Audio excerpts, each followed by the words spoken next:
This is fascinating because PBS just did an interview with Cori Bush last week. Cori Bush is one of the big radicals in Congress. She's a lot of times with the squad, and she's a socialist, essentially, just like AOC.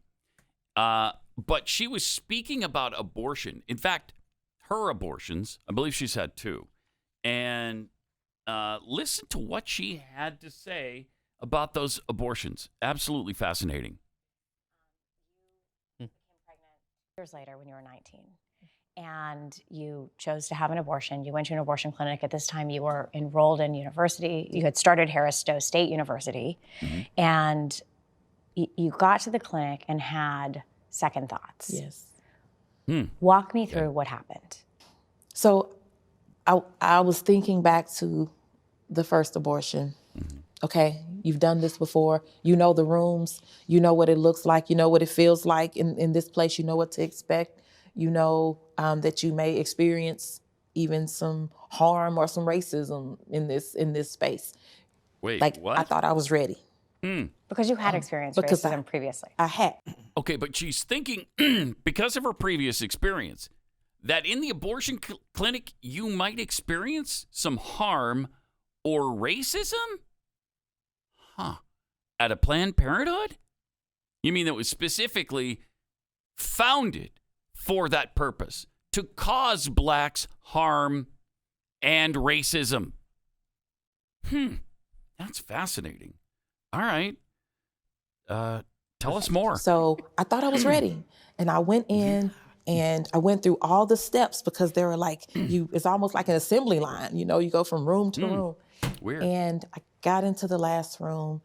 I was helped up onto the table by the nurse. Okay. And I laid there and I started to think, well, one, I didn't tell the father that was about to happen. Oh, wow. I just felt like I needed more time. Okay. So I said, no, you know what? I'm not ready. And the nurse just, wouldn't listen to me. And I said, no, I'm not ready. And as I'm saying no, they continued to pull the instruments and, get everything ready. And it was just like, no, calm down. No, you're going to be okay. So you were telling them that you didn't want to move forward. Yes. And they were ignoring And you. they're moving forward. They absolutely anyway. ignored me, even to the point of, like, calm down, as if I was the problem. And so I didn't really know, I didn't understand at that point where I had a voice, like who listened to me. And so I remember laying there looking to see if there was someone else in the room that would listen to me. My gosh. And they ended up during this time, they put the instrument inside me and started the instrument. Wait, what? So it was, and I'm saying no. So she's looking around for somebody to help her. Looking around is, do I have an ally in here? I'm saying no. I don't want the abortion. They just put the instrument in anyway. That is unbelievable. But it was too late because you couldn't stop once. Right. Once it it started. start. Yeah. Why do you think they didn't listen to you?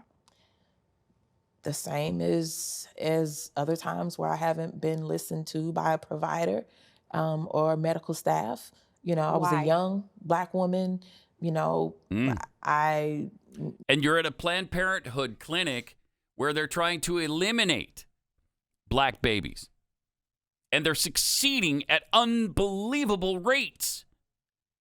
She just described a rape abortion. A forced, what is this, communist China? Where you've gotten a forced abortion? She says no, and you do the procedure anyway? Why isn't this all over the news? Are you kidding me? They rape aborted you? That is unbelievable to me.